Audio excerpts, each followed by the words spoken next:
அதிமுகவுக்கு பாஜக தேவை இருக்கு, அதே மாதிரி பாஜகவுக்கு அதிமுகவோட தேவை இருக்கு அப்படின்ற மாதிரி தான் பாக்குறேன். திமுக கூட்டணியை உடைக்கிறதுக்கும் வாய்ப்பு இருக்கு. ஸோ இப்போ நம்ம கூட பாஜக இல்லை அப்படின்ற பட்சத்தில் விசிகேவோ கம்யூனிஸ்டுகளோ காங்கிரஸோ நம்ம கிட்ட வரதுக்கான வாய்ப்பு இருக்கு அப்படின்ற ஒரு எண்ணமும் அவங்களுக்கு இருந்தது. அதிமுகவோட ஃபவுண்டேஷன் கோர் எங்கன்னு பார்த்தோம்னா, பொலிட்டிக்கல் அந்த மையம் எங்க இருக்குன்னு பார்த்தோம்னா கொங்கு பகுதியில் இருக்கு. அதே மாதிரி அண்ணாமலை அவர்களுக்கும் கொங்கு பகுதி தான் அவரோட பேஸா இருக்கு. நீங்க போய் ஃபர்ஸ்ட் எலெக்ஷன்லேயே இப்போ ஏடிஎம்கேவோட போய் சேர்ந்தீங்கன்னா அந்த ஓட்ஸ்லாம் உள்ள வராது. அதுக்கப்புறம் நீங்க இபிஎஸ் அவர்களோட ஜூனியர் பார்ட்னரா மாறிடுவீங்க. விஜய் அவர்கள் இபிஎஸ் அவர்களோட ஜூனியர் பார்ட்னரா மாறிடுவார். ஸோ அதுவுமே விஜயோட ரசிகர்களுக்கு எப்படி இருக்குன்னு எனக்கு தெரியல, ஏத்துக்கக்கூடிய விஷயமா இருக்குன்னு எனக்கு தோணல. பாஜக தமிழக பாஜகவை பொறுத்தளவுல தமிழ்நாட்டில் பாஜகவை ஸ்ட்ராங் ஆகணும், அதுதான் அண்ணாமலை அவர்களோட ஸ்ட்ராட்டஜி. ஸோ 24 அதனால தான் அவங்க அலைன்ஸை பிரேக் பண்ணது. ஏதோ அண்ணாமலை அவர்கள் உள்ள குழப்பி அந்த கூட்டணியை உடச்சிட்டாருன்றதெல்லாம் உண்மை கிடையாது. என்னை பொறுத்தளவில் அது லாஜிக்கலான ஒரு ஸ்டாண்டு தான் அது. ஸோ அப்படி இருக்கும்போது இப்போ விஜய் புதுசாக அரசியலுக்குள்ளே வராருன்னா, வந்த உடனே திடீர்னு அவருக்கு 20% ஓட்டு வருதுன்னா சோஷியல் சயின்ஸ்ன்னு இருக்குல்ல, அது எல்லாத்தையும் தூக்கி குப்பையில் போடுற கதை அது. ஸோ இப்போ விஜய் வராருனா என்ன, எப்படி இந்த ஓட்ஸ்லாம் வருது 20%, என்ன டெலிவர் பண்ணுறாரு எல்லாத்துக்கும்? திமுக ரொம்ப டாமினெண்ட்டாக இருக்காங்க. ஸோ இப்போ திமுகவை கண்ட்ரோல் பண்ண வேண்டிய தேவை ஏற்படுது. திமுகவுக்கு ஒரு செக்ஸ் அண்ட் பேலன்ஸ் தேவைப்படுது. அப்போ ஏடிஎம்கே அப்படின்ற ஒரு புது கட்சி உருவாகிறாங்க. அவங்க ஓரளவுக்கு திமுகவை கண்ட்ரோல் பண்ணுறாங்க. ஸோ இப்படி சொசைட்டியில் பெரிய சேஞ்ச் ஏற்பட்டு ஒரு பெரிய பொலிட்டிக்கல் ஃபோர்ஸ் உருவாகணும்னா ஏதோ ஒரு தேவை சொசைட்டியில் இருக்கணும். இப்போ கம்யூனிஸ்டுகளோட ஸ்டாண்ட் என்ன, நாங்கள் முதலாளித்துவத்துக்கு மாற்று. அப்புறம் ஒரு பாயிண்ட்ல நீங்கள் காம்ப்ரமைஸ் ஆகிறீங்க. காம்ப்ரமைஸ் ஆகி யார் கூட கூட்டணி வைக்கிறீங்க? முதலாளித்துவ கட்சி கூடயே கூட்டணி வைக்கிறீங்க. நீங்கள் யாரை எதிரின்னு சொன்னீங்களோ அவங்களோடய கூட்டணி வைக்கிறீங்க. அதுக்கப்புறம் நீங்கள் க்ரோ ஆக மாட்டீங்க. அதுக்கப்புறம் நீங்கள் அந்த முதலாளித்துவ கட்சியை சார்ந்திருக்க ஆரம்பிச்சிருவீங்க. அவங்க கிட்ட இருந்து பணம் வந்தால் தான் அவங்களால ஃபங்க்ஷன் ஆக முடியும். அதுக்கப்புறம் உங்களோட தனி ஓட்ஸ் வச்சு நீங்கள் ஜெயிக்கவும் முடியாது. ஸோ அவனோட ஓட் ஷேரும் உங்களுக்கு வேணும். அது மட்டும் இல்லாமல் இன்னைக்கு என்டிகேவுக்கு மக்கள் ஓட் போடுறாங்கன்னா திமுகவும் வேண்டாம் அதிமுகவும் வேண்டாம் அப்படின்றதுக்காக தான் ஓட் போடுறாங்க. ஸோ இப்போ நீங்கள் திருப்பி போய் அதிமுகவோட சேர்ந்தீங்கன்னா அது சேச்சுரேஷன் பாயிண்ட் வரட்டும்ன்றேன். நம்மளாம் ஏன் டிசைட் பண்ணுறோம்? இது வரைக்கும் சேச்சுரேஷன் பாயிண்ட் வரல. 1லேருந்து 8 மாறி இருக்கு. நெக்ஸ்ட் எலெக்ஷனில் 7 மாறிச்சுன்னா நீங்கள் சொன்னது போல சேச்சுரேஷன் பாயிண்ட் டச் பண்ணிட்டாங்கன்னு சொல்லலாம். நெக்ஸ்ட் எலெக்ஷன் 10 போச்சுன்னா இன்னொரு எலெக்ஷன் கூட தனியாக நிற்கலாம். என்டிகேவை பொறுத்தளவில் திமுகவை வீழ்த்தணுன்றது தமிழ் தேசியத்தோட நோக்கம் கிடையாது. அதை முதல் புரிஞ்சுக்கணும். திமுக வீழ்த்தணும் அது கிடையாது. திமுக எதிர்ப்புங்கிறது தமிழ் தேசியம் தான் பண்றாங்க, சுருக்கிட கூடாது. நம்ம அது ஒரு பார்ட் ஆஃப் தமிழ் நேஷனலிசம், அவ்வளவுதான்.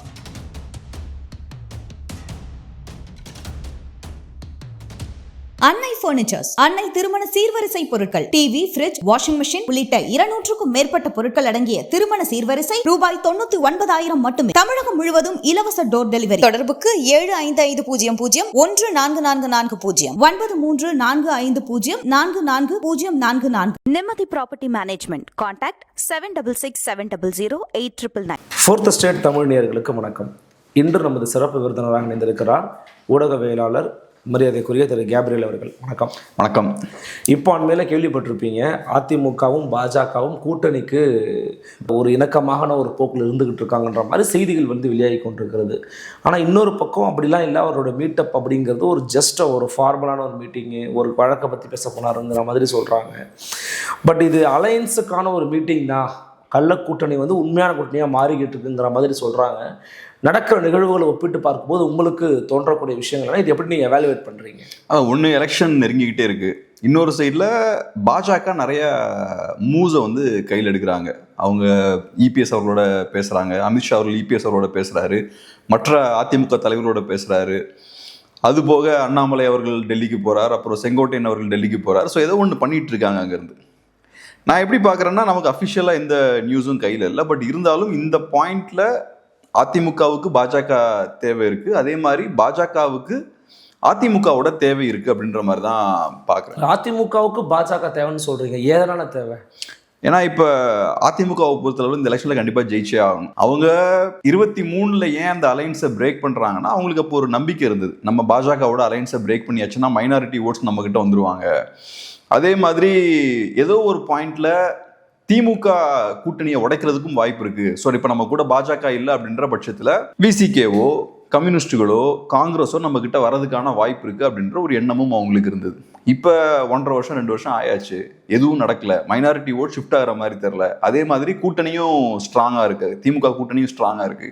ஸோ இனிமேல் பாஜகவோட கூட்டணி வைக்க மாட்டேன்னு சொல்றதுல எந்த பிரயோஜனமும் இல்லை. ஸோ இப்போ அதிமுகவுக்கு ஒரே ஆப்ஷன் தான், ஒன்றும் பாஜகவோட கூட்டணிக்கு போகலாம், இல்லைன்னா 24ல் வாங்கின மாதிரி ரொம்ப கம்மியான பர்சன்டேஜ் வாங்க வேண்டியிருக்கும். அது அதிமுகவுக்கு பெரிய பின்னடைவாக போகும். ஸோ அதனால் இப்போ அவங்க என்ன பண்ணுறாங்கன்னா, ஆன்டி டிஎம்கே ஓட் ஸ்பிளிட் ஆகிருக்கு. என்டிகே, டிவிகே, அப்புறம் பிஜேபி, இந்த மாதிரி எல்லா இடத்துலையும் ஸ்பிளிட் ஆகிருக்கு. 4 வேயாக ஸ்பிளிட் ஆகிருக்கு. முடிஞ்ச அளவுக்கு அதை கன்சாலிடேட் பண்ணுவோம். அதோட எக்ஸ்டென்ஷனாக கட்டமாக அவங்க பாஜகவை உள்ளே கொண்டு வராங்க. ஸோ இப்போ ஓரளவுக்கு ஆன்டி டிஎம்கே ஓட்ஸ் வந்து கன்சாலிடேட் ஆகுது. இப்போ அதுக்காக தான் இப்போ அண்ணாமலையை மாற்ற போகிறாங்க அப்படிங்கிற மாதிரி செய்திகள் வெளியாகிறது, அதுக்காக தான் நீங்கள் நினைக்கிறீங்களா? அதுக்கும் லாஜிக் இருக்குது. ஏன்னா இப்போ அதிமுகவோட ஃபவுண்டேஷன் கோர் எங்கன்னு பார்த்தோம்னா, பொலிட்டிக்கல் அந்த மையம் எங்கே இருக்குன்னு பார்த்தோம்னா கொங்கு பகுதியில் இருக்குது. அதே மாதிரி அண்ணாமலை அவர்களுக்கும் கொங்கு பகுதி தான் அவரோட பேஸாக இருக்குது. ஸோ இப்போ எலெக்ஷனில் கூட்டணி நீங்கள் வச்சதுக்கப்புறம் 2 பேர் என்ன பண்ணுவாங்க, அதிமுக தரப்பில் அதிமுக ஹெவி வெயிட்ஸ்லாம் கொங்கு பகுதியில் அவங்களோட ஃபவுண்டேஷனை ஸ்ட்ராங் ஆகணும்னு நினைப்பாங்க. அண்ணாமலை அவர்களும் அதே தான் பண்ணுவார். அவரும் அந்த பகுதியில் தான் போய் ஃபோக்கஸ் பண்ணுவார். ஸோ அப்படி இருக்கும்போது ஒரு பெரிய ஒரு கான்ஃப்ளிக்ட் ஆஃப் இன்ட்ரெஸ்ட் வந்து ஏற்படும். அவங்களுக்குள்ள மோத வேண்டிய ஒரு சூழலும் ஏற்படும். ஸோ அதனால் இப்போ வரக்கூடிய செய்திகள் என்னென்னா, மேபி நயினார் நாகேந்திரன் வந்து அண்ணாமலை அவர்களை ரிப்ளேஸ் பண்ண வாய்ப்பு இருக்குது அப்படின்ற மாதிரி சொல்கிறாங்க. அதில் லாஜிக் இருக்குது. ஏன்னா இப்போ வெஸ்ட்டை பொறுத்தளவில் ஏடிஎம்கே கையில் விட்டுடலாம். சவுத்தில் வீக்காக இருக்காங்க அதிமுக. ஸோ அந்த ஏரியாவில் நயினார் நாகேந்திரன் வந்தார்னா ஒரு ரெப்ரசன்டேட்டிவாக இருப்பார். அந்த மக்களுக்கான ரெப்ரசன்டேட்டிவாக அவர் இருப்பார். ஸோ ஓரளவுக்கு ஒரு பேலன்ஸ் கிடைக்கும். வெஸ்ட்டை இவங்க ரெப்ரசென்ட் பண்ணுவாங்க, சவுத்தை அவங்க ரெப்ரசென்ட் பண்ணுவாங்க. ஓரளவுக்கு டேலி ஆகும்னு அவங்க யோசிக்கலாம். ஸோ இவங்க 2 பேரும் அண்ணாமலை அவர்களும் அதிமுகவும் சேர்ந்து ட்ராவல் பண்ணுறது கஷ்டம், அலைன்ஸ் ஃபார்ம் ஆயாச்சுன்னா. அஃப்கோர்ஸ் அஃபிஷியலாக நம்ம நியூஸ் எதுவும் வரல இது வரைக்கும், பட் மாற்றுவதற்கான வாய்ப்பு இருக்குது. ஆனால் இன்னொரு கேள்வி ஒன்று இருக்குது. அதிமுக அல்லது எடப்பாடி பழனிசாமி பிஜேபியை விரும்புவதற்கான காரணங்களில் ஆன்டி டிஎம்கே ஓட்ஸ் எல்லாம் கன்சால்டேட் பண்ணணும் அப்படிங்கிற ஒற்றை நோக்கம் மட்டும் தான் இருக்க வாய்ப்புகள் இருக்கா? ஏன்னா அப்படி தான் கன்சால்டேட் பண்ணணும்னா பிஜேபியோட வாக்கு வங்கி தமிழ்நாட்டில் எவ்வளோ இருக்குது? இப்போ பாமக, அப்புறம் வந்து நாம் தமிழர் கட்சி, அப்புறம் தமிழக வெற்றி கழகம், இவங்கள மாதிரி ஆட்களை ஒன்று சேர்த்துக்கிட்டாங்கன்னா கூட, ஒரு வேளை நான் சொல்கிறேன், அசம்ஷனில் சொல்கிறேன், இவங்களுக்குலாம் ஒரு குறிப்பிட்ட வாக்கு வங்கி இருக்குது, எக்ஸப்ட் டிவிகே. இது ஒரு லாஜிக் இருக்குது. ஆனால் பிஜேபிக்கும் ஒரு வாக்கு வங்கி இல்லாத போது எடப்பாடி பழனிசாமி பிஜேபியை விரும்புகிறாரு, அது கூட போக நினைக்கிறாருன்னு சொல்கிறது வந்து அது தெரிந்தே ஒரு கட்சியை அல்லது ஒரு நெரேட்டிவை செட் பண்ணுறாங்கன்னு விமர்சனம் வைக்கிறாங்கல்ல, அதை பற்றி உங்கள் பார்வை? அதான் சிம்பிளாக இப்போ ஏடிஎம்கேக்கு 2 ஆப்ஷனுங்க. தனியாக போகலாம், இல்லைனா பாஜகவோட சேர்ந்து போகலாம். எது நல்லது, அவ்வளோதான். ஏன் தாவேக்கா இருக்கு? தமிழக தாவேக்கா எனக்கு தெரிஞ்சு டிவிக்கே கண்டிப்பாக ஏடிஎம்கேவோட அலைன்ஸ்க்கு வர மாட்டாங்க. எப்படி சொல்கிறீங்க? ஏன்னா நிறைய குழப்பங்கள் அதில் இருக்குது. ஒன்று என்னென்னா, டிவிகேவோட ஓட் பர்சன்டேஜ் என்ன, அவங்களோட ஓட் ஷேர் என்னன்னு தெரியாது. பரவாயில்ல, இப்போ எல்லாம் சொல்கிற விஷயம் என்ன, டிவிகேவுக்கு 20% வரைக்கும் ஓட்டு இருக்குன்னு. சி ஓட்டர்ஸ் அப்படிங்கிற ஒரு கருத்து கணிப்பு எடுத்ததில் 18% தமிழ்நாட்டில் 2வது முதலமைச்சர் மு க ஸ்டாலின் அடுத்து அவர் தான் இருக்கிறாருன்றாங்க. அங்கே தான் பிரச்சனையே இருக்குன்றேன். ஸோ இந்த மாதிரியான ஒரு நம்பர்ஸ் உங்ககிட்ட இருக்கும்போது நீங்கள் எப்படி நெகோஷியேட் பண்ணுவீங்க? அவங்க தாவேக்காவை பொறுத்தளவில் சி ஓட்டர்ஸை காட்டுவாங்க, வேறு நிறைய சர்வே ரிப்போர்ட்லாம் காட்டுவாங்க. பட் ஏடிஎம்கே அதை பேஸ் பண்ணி அவங்க சீட்ஸ் கொடுக்க முடியாதுல்ல. ஸோ இப்போ லெட்ஸே ஏடிஎம்கே பொறுத்தளவில் விஜய்க்கு மேபி 5% ஓட்டுக்கெலாம் கனெக்ட் பண்ணுறாங்க, அதுக்கேற்ற மாதிரி சீட்ஸ் கொடுக்குறாங்கன்னு வச்சுப்போம். அதை டிவிக்கு ஏற்றுக்க மாட்டாங்க. அது ஒரு சிக்கல். ஸோ உங்கள்கிட்ட ப்ரூவன் ட்ராக் ரெக்கார்டு இல்லை. ஸோ நீங்கள் அதனால் நீங்கள் வந்து ப்ராப்பரான நெகோஷியேஷன் பண்ண முடியாது. அது ஒரு சிக்கல். 2வது சிக்கல் என்னன்னா, இப்போ டிவிகேவை பொறுத்தளவில் ஃபர்ஸ்ட் எலெக்ஷனில் ஒரு அட்வான்டேஜ் இருக்குது. டிவிகேவோட ஸ்ட்ரென்த் என்ன, எவ்வளோ வாங்க போகிறாங்க, இது எதுவும் தெரியாது. கமல்ஹாசன் மாதிரி தான் ஃபர்ஸ்ட் எலெக்ஷன் நீங்கள் போட்டி போடும்போது ஓரளவுக்கு உங்களுக்கு ஓட்ஸ் வரும். யங்ஸ்டர்ஸ் போடுவாங்க, மாற்று அரசியல் வேணும்னு நினைக்கக்கூடியவங்க போடுவாங்க. இந்த ஓட்ஸ்லாம் உள்ளே வரும். நீங்கள் போய் ஃபர்ஸ்ட் எலெக்ஷன்லேயே இப்போ ஏடிஎம்கேவோட போய் சேர்ந்தீங்கன்னா அந்த ஓட்ஸ்லாம் உள்ளே வராது. அதுக்கப்புறம் நீங்கள் இபிஎஸ் அவர்களோட ஜூனியர் பார்ட்னராக மாறிடுவீங்க. விஜய் அவர்கள் இபிஎஸ் அவர்களோட ஜூனியர் பார்ட்னராக மாறிடுவார். ஸோ அதுவுமே விஜயோட ரசிகர்களுக்கு எப்படி இருக்குன்னு எனக்கு தெரியல, ஏற்றுக்கக்கூடிய விஷயமா இருக்குன்னு எனக்கு தோணல.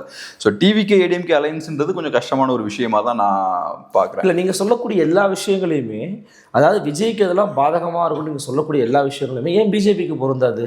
பிஜேபி எடப்பாடியோட ஒரு டம்மி பார்ட்டியாக மாறாதா? அல்லது பிஜேபியில் இருக்கிறவங்களாம் அதிமுக சொன்னதை தான் கேட்கணும் நிலைமைக்கு வரமாட்டாங்களா? இப்போ பிஜேபி டிபெண்ட்ஸ் ஆன் ஏடிஎம்கேன்னு மாறாதா? ஏன்னா இன்றைக்கி அண்ணாமலை என்ன சொல்கிறாருன்னா, என் கட்சியை நான் வளர்க்கணும், என் கட்சி தொண்டர்கள் எனக்கு சட்டையை உடிச்சு கேள்வி கேட்குறான், என்ன வளர்த்துருக்கேன்னு கேட்குறான் அப்படின்னு சொல்லும்போது, அண்ணாமலை இருக்கிற வரைக்கும் பிஜேபி 2024 தனிச்சு தான் போட்டி போட்டாங்க. தட் மீன்ஸ் அவங்களோட அலையன்ஸோட அவங்க ஹெட்டில் வச்சு போட்டி போட்டாங்க. அப்போது அந்த விஷயம் இப்போ கொஸ்டினாக மாறாதான்னு கேட்குறேன். அண்ணாமலை அவரோட ஆர்கியூமெண்ட்டும் லாஜிக்கும் கரெக்டு தான். நீங்கள் சொன்னது போல் இப்போ பாஜக, தமிழக பாஜகவை பொறுத்தளவில் தமிழ்நாட்டில் பாஜகவை ஸ்ட்ராங் ஆகணும், அதுதான் அண்ணாமலை அவர்களோட ஸ்ட்ராட்டஜி. ஸோ 24 அதனால தான் அவங்க அலைன்ஸை பிரேக் பண்ணது.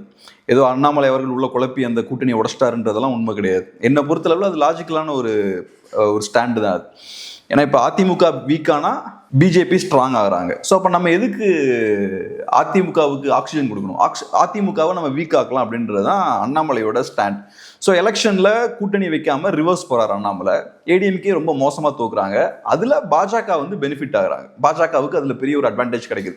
அதே மாதிரி இந்த எலெக்ஷன்லையும் அதிமுகவை தோக்க விடலாம். விட்டா அதே மாதிரி இன்னும் கொஞ்சம் கூட அவங்களுக்கு பெனிஃபிட்ஸ் வரும். இன்ஃபேக்ட் இந்த எலெக்ஷனில் தோத்ததுக்கு அப்புறம் அதிமுக இன்னும் ரொம்ப வீக்காக இருக்க வாய்ப்பு இருக்கு. இல்லை 24 வேற 26 வேற இல்லை. 24ங்கிறது எம்பிஸ் சூஸ் பண்ணுறதுக்கான எலெக்ஷனு, மோடியா ராகுலான்னு பார்க்கறதுக்கான எலெக்ஷன். ஆனால் இது பார்த்தீங்கன்னா முழுக்க முதலமைச்சர் யார்? எடப்பாடி பழனிசாமியா முக ஸ்டாலின் எலெக்ஷன் தான்.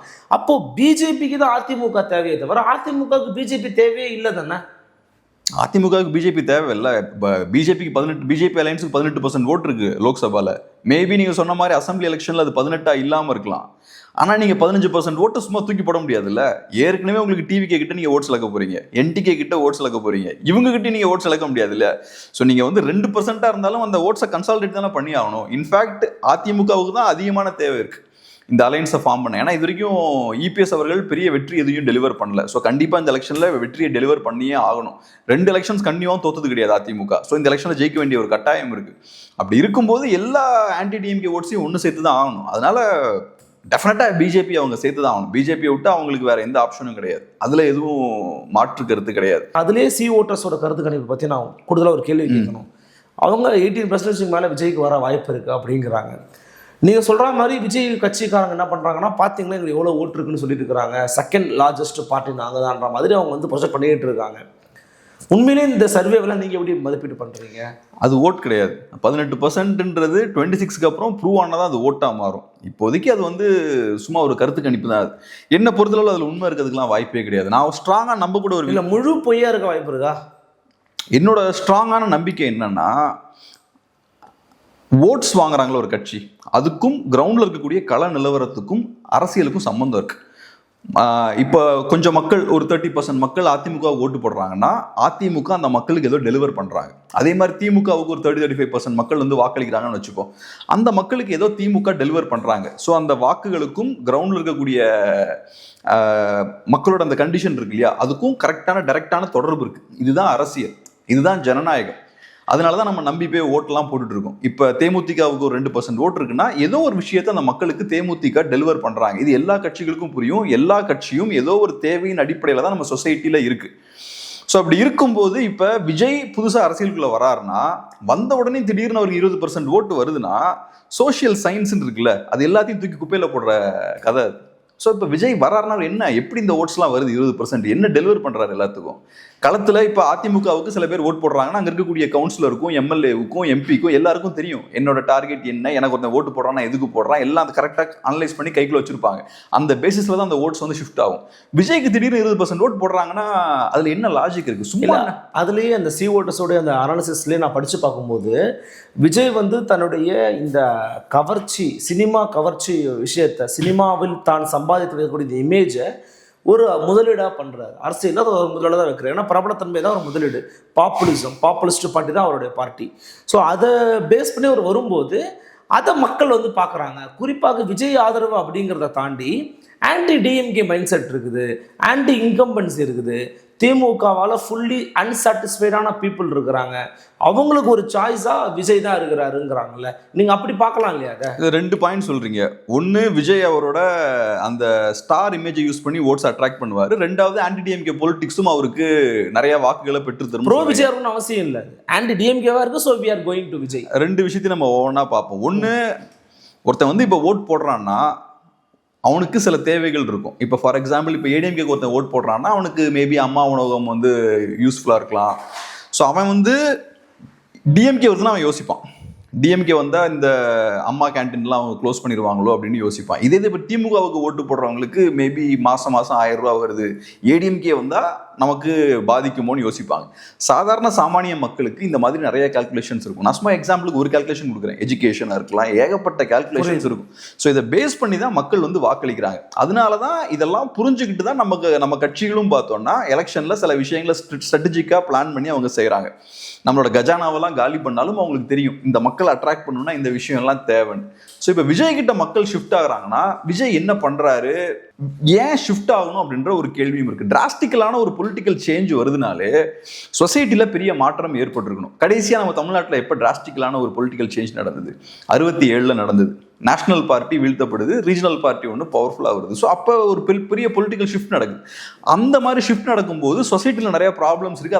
அந்த சிச்சுவேஷன், அந்த காலகட்டமே வேற. எஜிடேஷனாக இருக்கும் சொசைட்டி. ஆக்சுவலி ஏகப்பட்ட பிரச்சனைகள் வருது. ரீஜனல் பார்ட்டியோட ஒரு தேவை ஏற்படுது. அதுக்கப்புறம் பெரிய பொலிட்டிக்கல் ஷிஃப்ட் எப்போ ஏற்படுதுன்னா 77 வராங்க.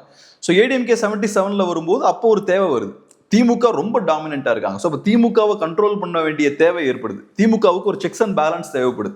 அப்போ ஏடிஎம்கே அப்படின்ற ஒரு புது கட்சி உருவாகிறாங்க. அவங்க ஓரளவுக்கு திமுகவை கண்ட்ரோல் பண்றாங்க. ஸோ இப்படி சொசைட்டியில் பெரிய சேஞ்ச் ஏற்பட்டு ஒரு பெரிய பொலிட்டிக்கல் ஃபோர்ஸ் உருவாகணும்னா ஏதோ ஒரு தேவை சொசைட்டியில் இருக்கணும். விஜய் வராரு. ஸோ இப்போ நீங்க என்ன சொல்றீங்கன்னா ஆன்டி டிஎம்கே பொலிட்டிக்ஸ் அவர் பிளே பண்றாரு, அது ஒரு தேவை தான் அப்படின்னு சொல்றீங்க. நிஜமாவே ஒருத்தனுக்கு ஆன்டி டிஎம்கே பொலிட்டிக்ஸ்ல விருப்பம் இருக்குன்னா அவன் கண்டிப்பா விஜய் கிட்ட போக வேண்டிய அவசியம் கிடையாது. விஜய் கிட்ட அரசியலுக்காக ஒருத்தன் போக வேண்டிய அவசியம் கிடையாது. ஏன்னா ஆன்டி டிஎம்கே அந்த அரசியல் ஒருத்தனுக்கு தீவிரமான ஈடுபாடு இருந்ததுன்னா அவன் சீமான்ட்ட போகலாம், பிஜேபி கிட்ட போகலாம், ஈவன் ஏடிஎம்கே கிட்ட போகலாம். விஜய் ஒரு வருஷத்துக்கு 4 தடவை தாங்க ஸ்டேஜுக்கே வந்திருக்காரு. அவர் என்னங்க பெருசா பேசிட்டாரு? அவருக்கு திமுகன்ற பேரை சொல்றதுக்கே அவருக்கு இப்பதான் சொல்ல ஆரம்பிச்சிருக்காரு. ஸோ ஆன்டி டிஎம்கே ஓட்டஸ் எதுக்கு போய் விஜய் கிட்ட போய் நிற்கணும்? அதுக்கு வேற நிறைய கட்சிகள்லாம் இருக்காங்க. ஸோ விஜயோட ஒரே யூஎஸ்பி அவரோட ஸ்டார்டம்.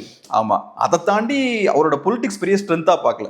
பட் அவரோட பொலிட்டிக்ஸ் எங்க ஸ்ட்ரென்த்தா மாறுதுன்னா அவரோட பொலிட்டிக்கல் ஸ்டாண்ட் அவர் கிளாரிஃபை பண்ணிட்டார்.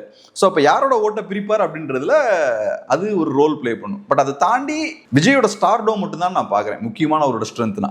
ஓகே, இப்போ விஜயை பற்றி நீங்கள் சொல்லிட்டீங்க. இன்னொரு குறிப்பான விஷயம் என்ன அப்படின்னு பார்த்தீங்கன்னா, இந்த என்டிஏ அலையன்ஸ் ஃபார்ம் ஆக போகுதுன்னு பேசிக்கிட்டு இருக்காங்க இல்லையா, பிஜேபி அதிமுகலாம் சொல்கிறாங்க இல்லையா. இந்த அலையன்ஸ்குள்ள நாம் தமிழர் கட்சியை கூட கூப்பிட்டு வர வாய்ப்பு இருக்குது. எடப்பாடி பழனிசாமி வந்து சீமானை எப்படியாச்சும் உள்ளுக்குள்ள இழுக்கணும் அப்படின்னு பேசிக்கிட்டு இருக்கிறதா சொல்கிறாங்க.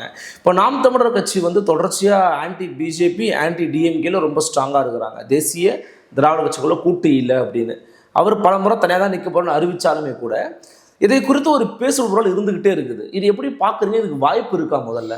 ஆனால் இப்போ நீங்கள் சொன்னது போல் இப்போ நாம் தமிழ் கட்சி சைடில் இருந்து நாங்கள் கூட்டணி வைக்க போகிறோன்னா அவங்ககிட்ட இருந்து அஃபிஷியலாக எந்த அனௌன்ஸ்மெண்ட்டும் வரல. ஸோ அதனால் நாம் தமிழ் கட்சி இதை என்டர்டெயின் பண்ணல. என்னோட நம்பிக்கையும் என்னன்னா, ஸ்ட்ராங்கான நம்பிக்கையும் என்னன்னா, நாம் தமிழ் கட்சி ஒருபோதும் அவங்க திராவிட கட்சிகளோட கூட்டணி வைக்க மாட்டாங்க. குறிப்பாக பிஜேபியோடையும் கூட்டணி வைக்க வாய்ப்புகள் கம்மி, அதிமுகவோடையும் கூட்டணி வைக்கக்கூடிய வாய்ப்புகள் கம்மி. அதிமுகவை பொறுத்தளவில் எப்படியாவது நம்ம நாம் தமிழர் கட்சியை உள்ள கொண்டு வந்துடும் தான் யோசிப்பாங்க. எப்படி பாஜகவை உள்ள கொண்டு வரும்போது ஆன்டி டிஎம்கே ஓட்ஸ் வந்து ஓரளவு கன்சாலிடேட் ஆகுதுல்ல, அதே மாதிரி என்டிகேவையும் உள்ள கொண்டு வந்தாச்சுன்னா ஆன்டி டிஎம்கே ஓட்ஸ் இன்னும் கொஞ்சம் கூட பெட்டரா கன்சாலிடேட் ஆகும் அதிமுக பேனருக்கு கீழே. அதை அவங்க விரும்புவாங்க அஃப்கோர்ஸ். ஆனால் என்டிகே அதை பண்ண மாட்டாங்க. என்டிகே அதை பண்ணாங்கன்னா அவங்களுக்கு சூசைட் தான். ஏன் சூசைடாக இருக்கணும்? அவங்களால ஒரு 5 எம்எல்ஏ வாங்க முடியும், பல தொகுதிகளில் வெற்றி பெற கூட வாய்ப்புகள் இருக்கு. அடுத்தபடி அந்த கட்சியை நோக்கி வளர்ச்சியை கூட கொண்டு போகலாம் இல்லையா? நீங்க எவ்வளவு நாளுக்கு அதிகாரம் எல்லாம் இருந்துகிட்டே இருப்பாங்க. அப்புறம் நீங்க இன்னொரு விசிகேவா, இன்னொரு கம்யூனிஸ்டா இந்த மாதிரி மாறிடுவீங்க. இன்னொரு எம்டிஎம்கேவா, இன்னொரு டிஎம்டிகேவா நீங்க மாறிடுவீங்க. இவங்க எல்லாம் மாற்றுன்னு சொல்லிட்டு வந்தவங்க தான். அதுக்கப்புறம் ஒரு பாயிண்ட்டுக்கு அப்புறம் என்ன பண்றாங்க? இருக்கக்கூடிய கட்சிகளோட காம்ப்ரமைஸ் பண்றது. இப்போ கம்யூனிஸ்டுகளோட ஸ்டாண்ட் என்ன? நாங்கள் முதலாளித்துவத்துக்கு மாற்று. அப்புறம் ஒரு பாயிண்ட் நீங்கள் காம்ப்ரமைஸ் ஆகிறீங்க. காம்ப்ரமைஸ் ஆகி யார் கூட கூட்டணி வைக்கிறீங்க? முதலாளித்துவ கட்சி கூடயே கூட்டணி வைக்கிறீங்க. நீங்கள் யாரை எதிரின்னு சொன்னீங்களோ அவங்களோடய கூட்டணி வைக்கிறீங்க. அதுக்கப்புறம் நீங்கள் க்ரோ ஆக மாட்டீங்க. அதுக்கப்புறம் நீங்கள் அந்த முதலாளித்துவ கட்சியை சார்ந்திருக்க ஆரம்பிச்சிருவீங்க. அவங்க கிட்ட இருந்து பணம் வந்தால் தான் அவங்களால ஃபங்க்ஷன் ஆக முடியும். அதுக்கப்புறம் உங்களோட தனி ஓட்ஸ் வச்சு நீங்கள் ஜெயிக்கவும் முடியாது. ஸோ அவனோட ஓட் ஷேரும் உங்களுக்கு வேணும். இன்னைக்கு கம்யூனிஸ்டுகளாலேயோ மற்ற சிறிய கட்சிகளாலேயோ தனியாக ஜெயிக்க முடியாது. ஓட் பர்சன்டேஜ் அவங்களுக்கு கிடையாது. ஸோ திமுகவோட அந்த ஓட் பேக்கிங்கும் வேணும். ஸோ இப்போ என்ன ஆயிருவீங்க? நீங்கள் யாரை எதிர்த்தீங்களோ அவங்க இல்லாமல் உங்களால் ஒரு பாயிண்ட்ல இருக்கவே முடியாது, சர்வைவே ஆக முடியாதுன்ற சூழல் ஏற்பட்டுரும். ஸோ அதை மட்டும் நீங்கள் செய்யக்கூடாது. நீங்கள் என்னைக்கு உங்கள் எதிரியோட போய் நீங்கள் காம்ப்ரமைஸ் ஆகிறீங்களோ அன்னைக்கு உங்கள் கதை முடிஞ்சிடும். அது மட்டும் இல்லாமல் இன்னைக்கு என்டிகேவுக்கு மக்கள் ஓட் போடுறாங்கன்னா திமுகவும் வேண்டாம் அதிமுகவும் வேண்டாம் அப்படின்றதுக்காக தான் ஓட் போடுறாங்க. ஸோ இப்போ நீங்கள் திருப்பி போய் அதிமுகவோட சேர்ந்தீங்கன்னா உங்கள் ஓட்ஸை திருப்பி கொண்டு போய் வந்த இடத்துக்கு போய் சேர்க்குறீங்க. ஆனால் அதிமுகவில் தான் நீங்கள் வரான், அவங்ககிட்டே திருப்பி கொண்டு போய் உங்கள் ஓட்ஸை வந்து கொடுக்குறீங்க. ஸோ உங்களை நம்பி மக்கள் இங்கே வந்தவங்க அந்த ஓட்ஸை அங்கேயே திருப்பி ஷிஃப்ட் பண்ணுறீங்க. ஸோ அதுவும் நியாயமான ஒரு விஷயமா இருக்காது. என்டிகேவோட பிக்கெஸ்ட் ஸ்ட்ரென்த்தே அவங்களோட அந்த யூனிக்னஸ். 8 வருஷமா அவங்களோட ஓட் பர்சன்டேஜ் ஏறிக்கிட்டே இருக்குது. காம்ப்ரமைஸும் ஆகலை. காம்ப்ரமைஸ் ஆயிடுவாங்கன்னு சொல்லிகிட்டே இருக்காங்க, ஆகவும் இல்லை. ஸோ அந்த யூனிக்னஸை மெயின்டைன் பண்ணிக்கிட்டே இருக்கணும். மக்கள் அப்போ தான் ஒரு ஆல்டர்னேட் ஃபோர்ஸாக என்டிகேவை பார்ப்பாங்க. அதுக்கு ஒரு சேச்சுரேஷன் பாயிண்ட் இருக்கும் தானே, எல்லாத்துக்குமே ஒரு எல்லை கோடு இருக்குல்ல. அப்போ நீங்கள் எவ்வளவு நாள் தொடர்ச்சியாக தனியாக நின்றுக்கிட்டே இருப்பீங்க? அப்போ அதுக்கான ஒரு எல்லை வரும்போது அதில் நீங்கள் சிக்கிட்டீங்கன்னா ரொம்ப கஷ்டம் இல்லையா? நீங்கள் அதுக்கப்புறம் எப்படி இயங்குவீங்க? நீங்கள் அது சேச்சுரேஷன் பாயிண்ட் வரட்டுன்றேன். நம்மளாம் ஏன் டிசைட் பண்ணுறோம்? இது வரைக்கும் சேச்சுரேஷன் பாயிண்ட் வரல. 1லேருந்து 8 மாறி இருக்கு. நெக்ஸ்ட் எலெக்ஷன்ல 7 மாறிச்சுன்னா நீங்க சொன்னது போல சேச்சுரேஷன் பாயிண்ட் டச் பண்ணிட்டாங்கன்னு சொல்லலாம். நெக்ஸ்ட் எலெக்ஷன் 10 போச்சுன்னா இன்னொரு எலெக்ஷன் கூட தனியாக நிற்கலாம். ஸோ அந்த சேச்சுரேஷன் பாயிண்ட் வரட்டும்னு சொல்றேன். ஏன்னா இப்போ எல்லா பத்திரிகையாளர்களா இருக்கலாம், அரசியல் விமர்சகர்களா இருக்கலாம், இவங்களெல்லாம் நான் ஃபர்ஸ்ட் எலெக்ஷன்லேருந்து பார்த்துட்டு இருக்கேன். என்டிகேலாம் 1% தாங்க, அதுக்கு மேலாம் குரோ ஆகாதுங்க அப்போ சொன்னாங்க. இன்ஃபேக்ட் நான் கூட அதை நம்பின காலங்கள்லாம் உண்டு. ஆனால் அதுக்கப்புறம் 3-4ன்னு போச்சு, அப்புறம் 6-8ன்னு இப்போ வந்து நிற்குது. இப்பயும் சொல்கிறாங்க 2-3 தான், இந்த எலெக்ஷன்லாம் வாய்ப்பே இல்லை, ஏன்னா டிவிக்கு வந்து பயங்கரமாக என்டிகே ஓட்ஸ்லாம் ஸ்பிட் பண்ணிடுவாங்க, டிவிக்கு 20% வாங்க போகிறாங்கலாம் சொல்கிறாங்க. இதெல்லாம் வெறும் நம்பர்ஸ் தான், இதெல்லாம் ரிசல்ட் கிடையாது. ரிசல்ட் வரட்டும், பார்ப்போம். சேச்சுரேஷன் வந்துச்சுன்னா அதுக்கப்புறம் யோசிப்போம். ஆனால் நான் என்ன சொல்லுவேன்னா, சேச்சுரேஷன் பாயிண்ட்டே வந்தால் கூட காம்ப்ரமைஸ் ஆகக்கூடாது. நீங்கள் உங்கள் எதிரி கூட போய் காம்ப்ரமைஸ் ஆகிட்டீங்கன்னா உங்களோட தனித்துவத்தை நீங்கள் இழந்துருவீங்க. ஆம் ஆத்மிக்கு நடந்த அதே விஷயம் தான் உங்களுக்கும் நடக்கும். ஆம் ஆத்மி கட்சி காங்கிரஸும் பிஜேபியும் மோசம்னாங்க, திருடனுங்கன்னாங்க. அப்புறம் நீங்கள் போய் காங்கிரஸோடய போய் கூட்டணி வைக்கிறீங்க, இந்தியா அலைன்ஸ் வந்து உட்காடுறீங்க. அது காங்கிரஸுக்கு பெனிஃபிஷியலாக இருந்தது. ஆனால் ஆம் ஆத்மி கட்சி அது காலி பண்ணிருச்சு. அதே தான் இப்போ போய் நீங்கள் ஏடிஎம்கேயோட போய் கூட்டணி வச்சிங்கன்னா அது ஏடிஎம்கேக்கு லாபம் தான். ஏன்னா உங்கள் ஓட்ஸை தூக்கிட்டு போய் ஏடிஎம்கிட்ட திருப்பி கொடுக்குறீங்க, ஏடிஎம்கே கிட்ட இருந்து வந்த ஓட்ஸை திருப்பி அங்கேயே போய் கொடுக்குறீங்க. ஆனால் அது என்டிகேவுக்கு பெரிய ஒரு நஷ்டமாக அது போய் முடியும். ஸோ அதனால் அது தெரியும். அஃப்கோர்ஸ் தமிழ் தேசியவாதிகளுக்கு அது தெரியும், அது பண்ண முடியாதுன்னு அவங்களுக்கு தெரியும், அதை பண்ணவும் மாட்டாங்க. என்டிகேவை பொறுத்தளவில் திமுகவை வீழ்த்தணுன்றது தமிழ் தேசியத்தோட பிரதான நோக்கம் கிடையாது. அதை முதல் புரிஞ்சுக்கணும். திமுக வீழ்த்தணும் அது கிடையாது. திமுக எதிர்ப்புங்கிறதே தமிழ் தேசியம் தான், சுருக்கிட கூடாது. நம்ம அது ஒரு பார்ட் ஆஃப் தமிழ் நேஷனலிசம், அவ்வளவுதான். திமுகவை வீழ்த்துவதுன்றது part of Tamil nationalism. Overall Tamil நேஷனலிசமோட அல்டிமேட் அப்ஜெக்டிவ் வந்து திராவிடத்தை வீழ்த்துவது. இன்னும் கொஞ்சம் கூட உரிமைகள் எல்லாம் நமக்கு பெற்றெடுத்து நம்மளோட பவுண்டரிஸ், நம்மளோட விஷயங்கள் எல்லாம் ஸ்ட்ரென்தன் பண்றது அதோட அல்டிமேட் அப்ஜெக்டிவ். ஸோ திமுக அப்படின்ற ஒரு பார்ட்டியை நீங்க ஃபோக்கஸ் பண்ணீங்கன்னா அப்புறம் கூட்டணி வைக்கணும் அப்படின்ற இடத்துக்கு போவீங்க. அப்படி திமுகவை வீழ்த்துவது தான் பிரதான நோக்கம்னா அதிமுகவே அதுக்கு போதும். அதுக்கு எனக்கு தமிழ் நேஷனலிசமே தேவையில்லை. ஸோ தமிழ் நேஷனலிசமோட ரோல் வேற. அதனால இப்போ டெம்பரரியா ஒரு திராவிட கட்சியை வீழ்த்துவதற்காக நான் ஐடியாலஜியை காம்ப்ரமைஸ் பண்ணுவோம்னா லாங் ரன்ல உங்களோட தனித்துவத்தை இழந்துருவீங்க. இதுவே லாங் ரன் இல்லையான்னு நான் கேட்குறேன். 2010 கட்சி ஆரம்பிச்சாங்க, இப்போ 2025 ஆயிடுச்சு. இதுவே உங்களுக்கு லாங் ரன்னா தெரியல? ரொம்ப ஷார்ட் தான், இன்னும் டைம் இருக்குங்க. ஓகே, இப்போ திராவிட மூவ்மெண்ட் எடுத்துப்போம், திராவிடியன் மூவ்மெண்ட் எடுத்துப்போம். அவங்க எப்போ ஸ்டார்ட் பண்ணுறாங்க, எப்போ பவரை கேப்சர் பண்ணுறாங்க? இல்லை, நான் ஒத்துக்கிறேன் 49 கட்சி ஆரம்பிக்கிறாங்களா, ரைட்டு தான். பட் 49 ஆரம்பித்தவங்க 67 தான் ஆட்சியை பிடிக்கிறாங்கன்னா அதுக்கு நடுவில் 2-3 சட்டமன்ற தேர்தல்களில் அவங்க 5 எம்எல்ஏ 20 எம்எல்ஏ 40 எம்எல்ஏன்னு ஜெயிச்சாங்க. ஜெயிச்ச பிறகு தான் அவங்க 67 ஆட்சியவே பிடிக்கிறாங்க. ஆனால் நீங்கள் இங்கே இன்னும் சட்டமன்றத்துக்குள்ளேயே போக முடியாத சூழல் இருக்கும்போது நீங்கள் யாருடைய துணையாவது எடுத்துக்கொண்டு போனீங்க அப்படின்னா உங்கள் ஐடியாலஜியில் காம்ப்ரமைஸ் ஆகாமல் நெக்ஸ்ட் உங்கள் பாட்டு நீங்கள் வளர. நான் அப்படி பார்க்குறேன். விஜயகாந்த் மாதிரி அதிமுகவை எடுத்து வேலை பாருங்க, அப்புறம் என்ன இருக்கு? நீங்க வந்து ஒரு பார்ட்டியா மாறலேருந்து பாக்குறீங்க. நான் சொல்றது திராவிடியன் மூவ்மெண்ட்டா எப்போ ஸ்டார்ட் ஆகுறாங்க அப்ப இருந்து பாத்தீங்கன்னா இந்த சோஷியல் டிரான்ஸ்ஃபர்மேஷன் நடக்கிறதுக்கு ஏகப்பட்ட டைம் ஆகுது. ஈவன் ஜஸ்டிஸ் பார்ட்டிக்குள்ளேயே அதுக்கான ரூட்ஸ் வந்து ஸ்டார்ட் ஆகுது. ஸோ நான் பிராமின்ஸுக்கான ரெப்ரஸன்டேஷன்ல அதை கொண்டு வரணும் அப்படின்ற அந்த ஐடியாஸ்லாம் அப்பவே பில்ட் ஆக ஆரம்பிக்குது. ஸோ ஒரு சோஷியல் டிரான்ஸ்ஃபர்மேஷன் நடக்கிறதுக்கு டெஃபினட்டாக ஒரு 40 years டைம் வந்து எடுக்குது. அதுவும் இந்த மாதிரியான ஒரு சோஷியல் டிரான்ஸ்ஃபர்மேஷன் இப்போ நம்ம பேசிட்டு இருக்கோம் இல்லையா, தமிழ் நேஷனலிஸ்ட் ஒரு மாற்றம் பேசுகிறோம் இல்லையா, அது இன்னும் கொஞ்சம் டஃப்பான விஷயமா தான் நான் பார்க்குறேன். எல்லாம் ரொம்ப சாதாரணமாக ஒரு எலெக்ஷனில் ஜெயிச்சு வருன்றாங்க. எனக்கு என்னமோ அவ்வளோ சிம்பிளாலாம் வராதுன்னு தான் எனக்கு தோணுது. பட் ஓகே, லாங் ரன்ல என்ன நடக்கும் அப்படின்றது நமக்கு தெரியல. பட் இப்போதைக்கு நீங்கள் ஐடியாவை காம்ப்ரமைஸ் பண்ணீங்கன்னா நீங்கள் ஜஸ்ட் another பார்ட்டியாக மாறிடுவீங்க. இன்னொரு விசிகேவா, இன்னொரு கம்யூனிஸ்டா, இன்னொரு எம்டிஎம்கேவா, இன்னொரு டிஎம்டிகேவா மாறிடுவீங்க. ஸோ உங்களுக்கு ஒரு ஐடியாலஜி இருக்குது, அந்த ஐடியாலஜிக்கு நீங்கள் விசுவாசமாக இருக்கணும். அது இல்லைன்னா சிக்கலாகும். இப்போ ஒரு விஷயத்த தெளிவாக இருக்கணும், என்னன்னா லெனின் சொல்லுவார், உங்களோட பிரின்சிபிள்ஸில் நீங்கள் ஸ்ட்ராங்காக இருக்கணும், உங்களோட ஸ்ட்ராட்டஜியில் நீங்கள் ஃப்ளெக்சிபிளாக இருக்கலாம். ஸ்ட்ராட்டஜியில் டாக்டிக்ஸ்லாம் நீங்கள் ஃப்ளெக்சிபிளாக இருக்கலாம். திரும்ப அதானே சொல்லுவார், பிரின்சிபிள்ங்கிறது தமிழ் நேஷனலிசம், ஸ்ட்ராட்டஜிங்கிறது அலையன்ஸ். ஓகேவா, அலையன்ஸுக்குள்ளே போகிறது ஒரு ஸ்ட்ராட்டஜி, அது ஒரு பொலிட்டிக்கல் ஸ்ட்ராட்டஜி. அது ஸ்ட்ராட்டஜி இல்லை.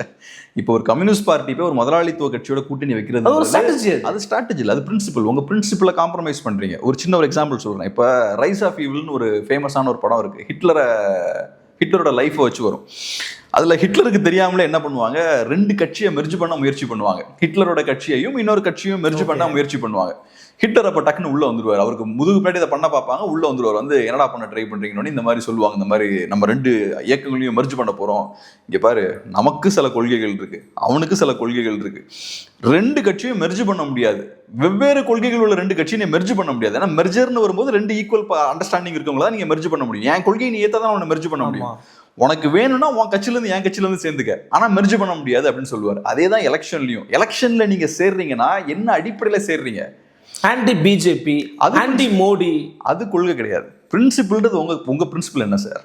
ஸோ நீங்கள் எலெக்ஷனில் சேர்றீங்கன்னா, அலைன்ஸ் ஃபார்ம் பண்ணுறீங்கன்னா உங்களோட பிரின்சிபிள், உங்கள் ஐடியாலஜி பேஸ்டாக தான் நீங்கள் அலைன்ஸும் இருக்கணும் இல்லை? ஸோ அப்போ ஐடியாலஜி எதுக்கு இருக்கு?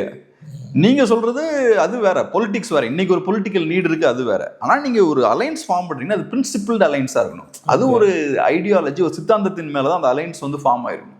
ஐடியாலஜி இல்லாம நான் பிடிச்சவங்க கூட எல்லாம் நான் அலைன்ஸ் வைப்பேன்னா சிக்கல்.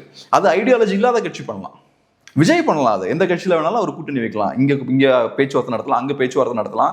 ஆனா ஐடியாலஜி இருக்க கட்சி ஐடியாலஜியை பேஸ் பண்ணி தான் தொண்டர்கள் எல்லாம் சேர்த்திருக்கும், ஐடியாலஜி பேஸ் பண்ணி தான் கட்சியே உருவாக்கியிருக்கும். அப்புறம் திடீர்னு நீங்கள் ஐடியாலஜி காம்ப்ரமைஸ் பண்ணிட்டு எங்கேயாவது போய் கூட்டணி வச்சிங்கன்னா அது பேக் ஃபயர் ஆகும். பல விதமான கருத்துக்களை பகிர்ந்துருக்கீங்க. மிக்க நன்றி. நன்றி. மீண்டும் சந்திக்கலாம். வணக்கம்.